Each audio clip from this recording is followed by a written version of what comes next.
আজানের ধ্বনি উচ্চারিত হয়েছিল, সেই আজানের ধ্বনি আর থামে নাই, অব্যাহতভাবে ইনশাআল্লাহ আমরা মনে করি কিয়ামত পর্যন্ত সেই আজানের ধ্বনি, আল্লাহর বরকতের ধ্বনি এই পাহাড় থেকে ইনশাআল্লাহ উচ্চারিত হতে থাকবে। তারপরে এরপরের ইতিহাস রক্ত দেওয়ার ইতিহাস, এরপরের ইতিহাস হচ্ছে ঘাম ঝরানোর ইতিহাস, এরপরের ইতিহাস হচ্ছে ত্যাগ তিতিক্ষার ইতিহাস। এক সাগর রক্তের পর, অনেক ত্যাগ বিনিময় ত্যাগের পরে অসংখ্য ছাত্ররা নিজেদের জান মাল কুরবানি করার পর এই মাদ্রাসাকে আজকে এই অবস্থানে নিয়ে এসেছে।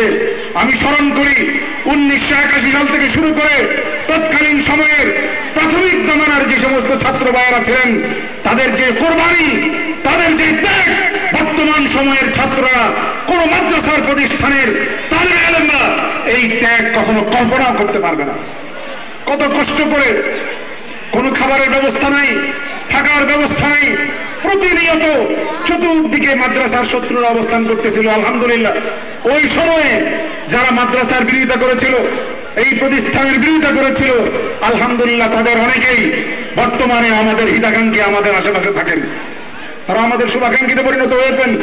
আল্লাহ পাক রব্বুল আলামিন রাসূলুল্লাহ সাল্লাল্লাহু আলাইহি ওয়াসাল্লামের জামানার মক্কার ওই চিত্রের মতো আমরা এই লালখান বাজারের পাহাড়ে এসে দেখেছি যে এখানেও মক্কার ওই পরিবেশ, যে এক সময় আল্লাহর রাসূলকে পদে পদে যারা বাধাগ্রস্ত করেছে, তার দ্বীনকে প্রচার করার জন্য যারা বারবার বাধাগ্রস্ত করেছে, সেই মানুষগুলোই পরবর্তীতে এক সময় এসে মুহাম্মদুর রাসূলুল্লাহর ডানে বামে সামনে পিছনে দেয়ালের মতো ঢালের মতো তারা আল্লাহ রাসূল সাল্লাল্লাহু আলাইহি ওয়াসাল্লামের মিশনকে বাস্তবায়ন করার জন্য আল্লাহ রাসূলের আগে পিছে ডানে বামে তারা নিজেদের জান এবং মালকে উৎসর্গ করেছে। আমরা এই প্রতিষ্ঠানে এসে দেখেছি প্রতিষ্ঠাকালীন সময়ে যেই সমস্ত আমাদের অবুজ ভাইয়েরা এই প্রতিষ্ঠানের বিরোধিতা করেছিল, আল্লাহ পাক রব্বুল আলামিনের মেহেরবানিতে আমাদের এই প্রতিষ্ঠানের যারা কর্ণধার, তাদের চোখের পানি, তাদের ত্যাগের বিনিময়ে, তাদের গিরিহাজারি এবং রোনাজারির কারণে আল্লাহ পাক রব্বুল আলামিন ওই সমস্ত ভাইদেরকে আল্লাহ দ্বীনের জন্য কবুল করেছেন। আজকে তাদের অনেক সন্তানরা এই মাদ্রাসায় পড়ে তারা আলেম হয়েছে।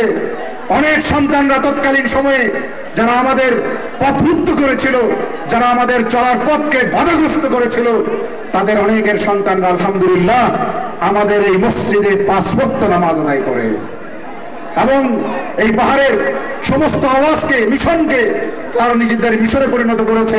এই মিশনকে এগিয়ে নেওয়ার জন্য তাদের পরবর্তী প্রজন্ম আলহামদুলিল্লাহ আমাদের কাঁধে কাঁধ মিলিয়ে আলহামদুলিল্লাহ এখন আমাদের সাথে তারা কাজ করছে।